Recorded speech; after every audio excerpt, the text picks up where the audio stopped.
My name is Donovan Alexander Beck. I am a poet and filmmaker and storyteller based here in New York. And I want to share with you a poem by Mary Oliver and then a poem of my own. So this is Wild Geese by Mary Oliver. You do not have to be good. You don't have to walk on your knees for 100 miles through the desert repenting. You only have to let the small animal of your body love what it loves. Tell me about your despair and I will tell you mine.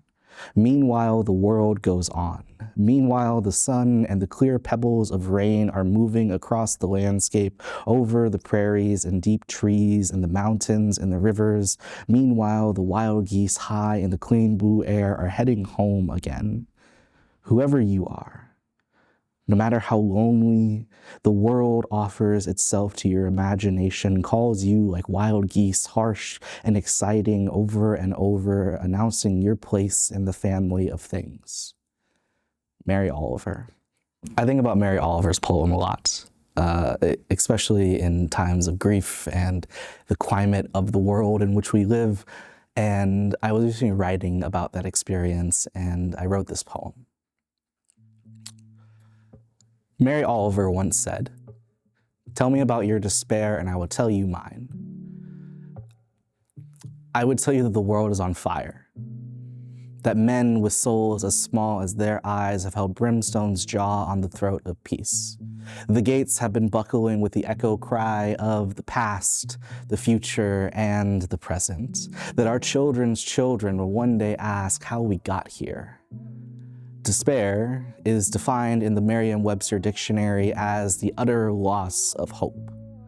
It is a grief paid in the setting sun over the town, the country, and the world. Mrs. Oliver, I would tell you that despair has crawled its way up the shoreline. It has corroded our foundations. It has branded the word hope a lie and casted empathy, exile from our homes and our tongues. It has burned our once wildfire spirits into dim embers. Mrs. Oliver, I will tell you about my despair. But please, let me also tell you of our joys. Let me share with you how the sun crests over the horizon and burns away the cold nights.